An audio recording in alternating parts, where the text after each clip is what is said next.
Hello and welcome to Keystone Vacuum. Today I'm going to be showing you how to properly maintain your David's Pro D and Pro DX commercial upright vacuums. These machines are extremely well engineered and really high quality, so they require very little maintenance to keep them lasting for years, if not decades. So let's just get right into it. So let me show you the thing that you'll be doing the most often is changing the disposable bag. These machines both take the same exact disposable bag. They both hold 1.4 gallons, so it really is a high capacity machine. So when it is full, all you're gonna do is lift up on the latch on the front of the machine, same on both, and they have a picture of the disposable bag on it. You'll lift up, and the bag comes away with the door. At the top here, there's two green collars, or two green little thumb tabs here. You squeeze those together, and the bag comes off like that. You'll take this, toss in the trash. Every disposable bag has this green collar. You don't have to transfer from one to the other. On the green collar, you'll notice there's two arrows. Those arrows should be facing towards the bag door. You'll slide this in, and you'll feel it latch on securely.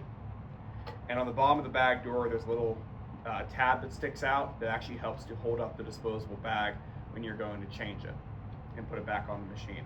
So it's in there. You're gonna take the bag door. There's three openings here on the base that line up with the three tabs on the bag door. You'll take this, line those up, push it into place, and then when you push on the bag door latch, it will automatically lift up the bag and attach it to the intake pipe. So you'll push that down, and you're good to go. If the bag door latch does not close all the way, do not force it. It should latch in easily, but if it's something where if it doesn't want to latch, it means that the bag is installed incorrectly, or if you use a low quality generic bag, oftentimes they do not fit properly, and they will not fit into the machine and will not let the bag door latch close properly. Beyond changing the disposable bag, on both of these machines, there are two other filters. The one that's most obvious is right here. This is the long pre-motor tube filter. It's an S-class microfiltration filter. Filters extremely well, and it also helps to maintain suction power as the bag fills up. The air just moves up with the dirt, so you get better performance as the vacuum fills up with debris. This filter should be changed whenever it starts to discolor. They stay pretty clean. Normally you want to change this about once every year or two. They cannot be washed. They're an electrostatically charged material, so you cannot wash them, but they're very easy to change and pretty economical. Change it, you'll grab on this tab here at the bottom and toss it away. Something you'll notice when this is removed, there's a little safety latch built into here that prevents you from using it without a filter installed. So to reinstall the filter, the new filter, you're going to lift up on that latch and slide that into place. It will push all the way to the back. It can only go in one way. And just like on the Pro D, you'll close the cover, push the latch, and you're ready to go. Finally, on these two machines, they have an exhaust filter in the same place. You're going to lower your vacuum all the way down. One of the great features of these uprights is they lay completely flat to the floor. And you'll notice there's a small filter cover here. You're going to pull back on here, lift up, and your exhaust filter will be here. This is the filter that comes after the motor. It captures all the carbon dust that comes off the motor. This one will discolor faster than the one inside the bag chamber. You'll take the new filter, set it on the door, and push it onto the machine like that. On the Pro D, when you lower this down, it's a slightly different shape, filter of a different shape. You'll pull this off of here. This one latches into the door. You'll take this and toss it away. The new filter latches into place pretty securely, and you'll take that and latch in like that.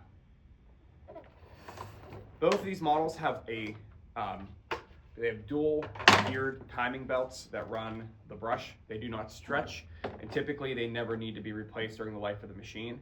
If you do ever have a belt that breaks, you need to take it to your authorized service center because the belts are not designed for the end user to replace.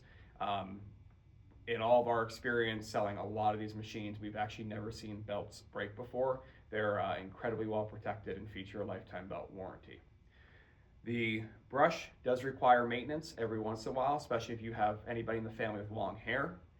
To access the brush, and this is identical on both machines, you'll notice there's a small push button down here that has a picture of a brush roll. You'll push this down and the end cap comes off. You'll reach in, grab the brush roll, and giving a slight twist to pull it out, the brush comes out like this. You can easily clean this brush thoroughly, remove any hair that may have been built up on it. The other thing worth noting is the brush roll in your vacuum is a lot like your toothbrush. They do soften over time. That's why you change your toothbrush every few months. The bristles soften and wear down. The same thing happens in your vacuum. You'll notice when you got your David's and it was brand new, it was super easy to push and pretty much pull itself across the carpet. Over the years, as this brush wears, it may no longer be as easy to push and you may find it feeling heavier. That's all due to the brush. So you'll want to change the brush every 2 to 3 years for best maintenance and best performance. If you live in a home with a lot of tile floor or stone floor, you may want to do it even more often because it will wear down the brushes faster. To take the new brush or the brush you just cleaned to reinstall it, you're going to first insert the hub end, not the end with the stem sticking out of it, but the hub end. You're going to stick this in first, and it can only go one way. You'll slide this all the way in, and you want to twist it slightly as you're inserting it to make sure that it seats all the way into place. You'll take the bearing end cap, and also it's a good idea to remove any accumulation that may have been built up here, and you're lining up that pin to the opening here. So you'll line these up, and that latches into place like that.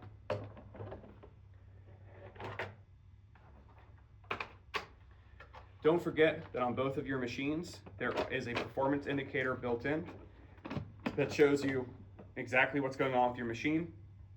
Down here, there's a light that will tell you if the bag is overfilled or if there's a clog. And here it will tell you to check the brush. If your machine, the check brush light comes on and it doesn't shut off, it continues running, the machine is either adjusted up too high or it's time for a new brush roll. There's a sensor in here that can detect it when it's not touching the carpet or coming in correct contact with the carpet or floor, and it will alert you to that fact. If the red light comes on and the machine immediately shuts down, it means something is jamming the brush, usually something like a sock or a rag. You'll just want to shut the machine off, remove the obstruction, and turn it back on again, and you're back to vacuuming. If you have any questions about these machines, please reach out to us. Thanks so much for watching.